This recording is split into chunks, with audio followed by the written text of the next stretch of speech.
সাধারণ জনগণ বলতেছে যে এই সরকার আরও 4 বছর 5 বছর থাকুক, কিন্তু এটা বিএনপি চায় না। তো এই জন্য বলবো, বিএনপির মতো এই নরপশু জানোয়ারদের ঠিক করার জন্য স্বৈরাচার আওয়ামী লীগে ঠিক ছিল। যদি ডক্টর ইউনূস সাহেবকে অনিয়মভাবে দুর্নীতিভাবে কোনো চাপ প্রয়োগ করে যদি দেশবাসীর কল্যাণ থেকে তাকে যদি সরে যেতে বাধ্য করা হয়, তাহলে এই দেশের জনগণ এবং দেশের প্রবাসীরা অবশ্যই তার পাশে থাকবে, এবং সেই স্বৈরাচার আমল থেকে যেভাবে আমরা প্রতিবাদ করে আসছি সেই প্রতিবাদটাই বিএনপির উপর করা হবে ইনশাআল্লাহ। আসসালামু আলাইকুম, কেমন আছেন সবাই? আশা করি সকলেই ভালো আছেন। গত কয়েকদিন ধরে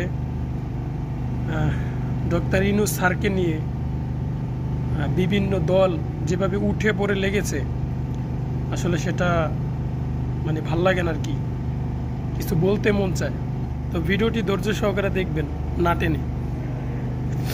দেখেন, ফার্স্টে যেই কথাটা বলি সেটা হচ্ছে যে বিএনপি, আওয়ামী লীগ, বিএনপি এখানে কোনো পার্থক্য নাই, এবং বিএনপির জন্য আওয়ামী লীগই ঠিক ছিল এবং স্বৈরাচার শেখ হাসিনাই ঠিক ছিল তাদের জন্য। তাদের আপনার নেত্রীকে, খালেদা জিয়াকে গত কয়েক বছর, প্রায় 10 বছর, 12 বছর, 15 বছরের মতো তার বাড়ির সামনে বালুর ট্রাক দিয়ে তাকে আটকায় রাখা হয়েছিল। সেই বালুর ট্রাকটা পর্যন্ত সরাইতে পারে নাই। এখন যারা লাফাইতেছে, ওই যে ছাগলের 3 নম্বর বাচ্চার মতো লাফাইতেছে, যার নেত্রীর বাড়ির সামনে থেকে ট্রাকটা সরাইতে পারে নাই, তারা এখন ডক্টর ইউনূস সাহেবকে গদি থেকে সরানোর জন্য বা ক্ষমতা থেকে সরানোর জন্য বিভিন্ন চাপ দিচ্ছে।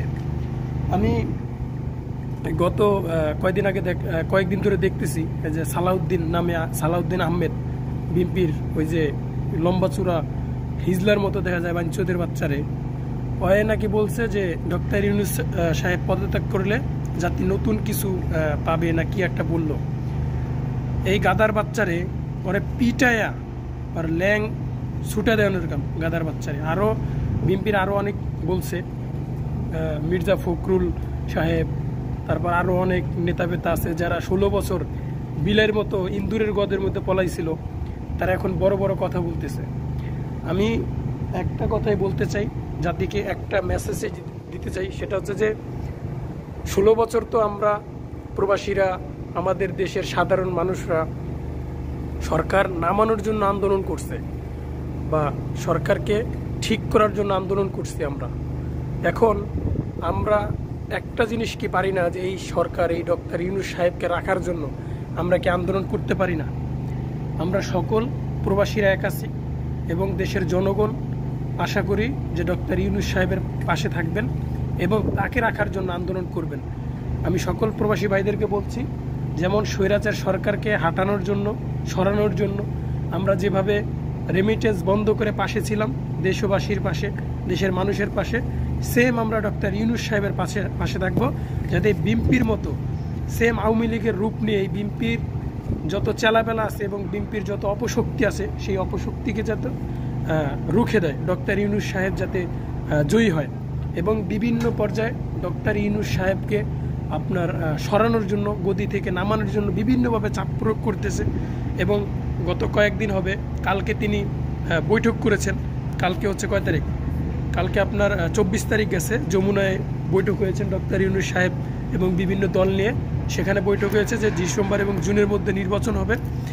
তো এই যে তাকে যে গদি থেকে সরানোর জন্য মানে তাড়াহুড়া করতেছে বিএনপি, এতে বোঝা যায় যে বিএনপি দেশের ভালো চায় না, বিএনপি দেশের মানুষের ভালো চায় না। কারণ প্রত্যেকটা জনগণ, সাধারণ জনগণ বলতেছে যে এই সরকার আরও 4 বছর 5 বছর থাকুক, কিন্তু এটা বিএনপি চায় না।